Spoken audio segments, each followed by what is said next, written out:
Shalom, salam sejahtera buat kita semua. Bagaimana kabar saudara hari ini? Saya berdoa saat ini kita terus ada di bawah pimpinan Roh Kudus. Dan kisah Roh Kudus pada hari ini terambil dalam Kisah Para Rasul pasal yang ke-20, ayat yang ke-22 sampai dengan ayat yang ke-23. Demikian firman Tuhan. Tetapi sekarang sebagai tawanan roh, aku pergi ke Yerusalem dan aku tidak tahu apa yang akan terjadi atas diriku di situ. Selain daripada yang dinyatakan Roh Kudus dari kota ke kota kepadaku, bahwa penjara dan sengsara menunggu aku. Tapi aku tidak menghiraukan nyawaku sedikit pun, asal saja aku dapat mencapai garis akhir dan menyelesaikan pelayanan yang ditugaskan oleh Tuhan Yesus kepadaku untuk memberi kesaksian tentang Injil kasih karunia Allah. Konteks ayat ini ialah kisah perpisahan Rasul Paulus dengan para penatua Efesus.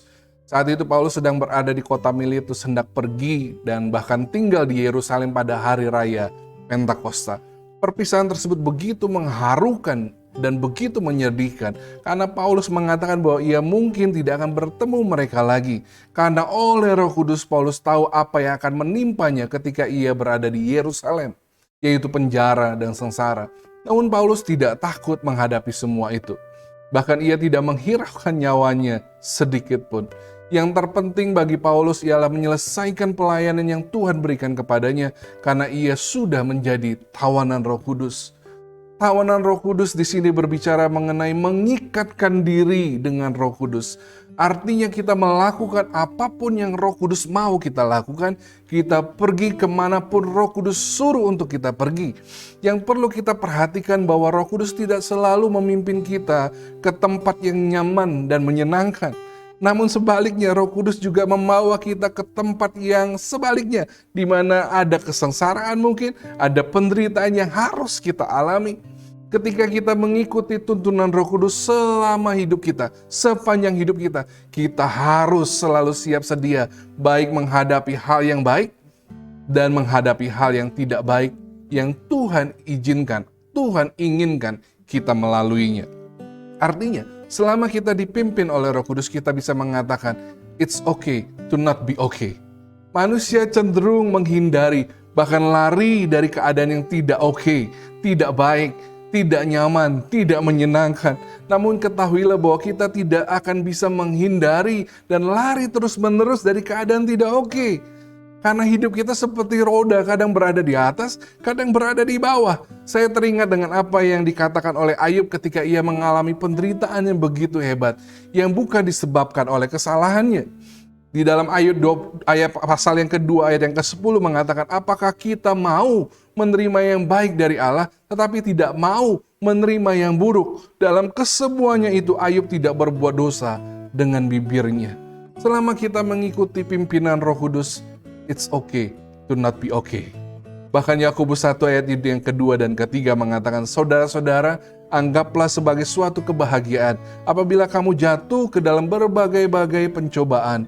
Sebab kamu tahu bahwa ujian terhadap imanmu itu menghasilkan ketekunan. Firman Tuhan sedang mengatakan, ketika kita ada di dalam pencobaan, berbahagialah, bersukacitalah, bergembiralah.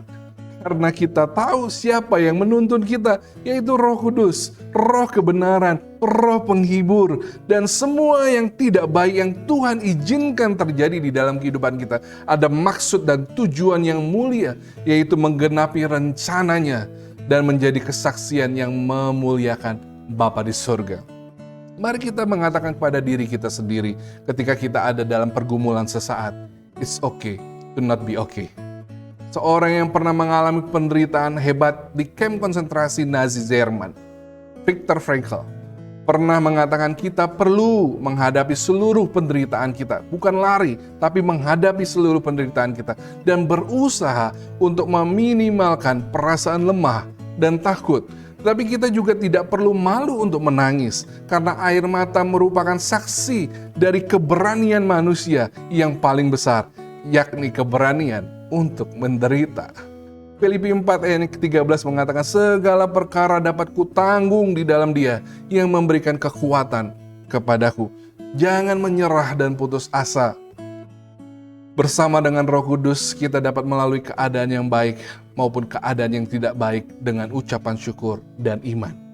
Karena ketekunan kita pada akhirnya akan membuahkan hasilnya, yaitu kemuliaan yang tidak dapat dibandingkan dengan apapun yang akan kita terima daripada Tuhan. Tuhan Yesus memberkati. Shalom.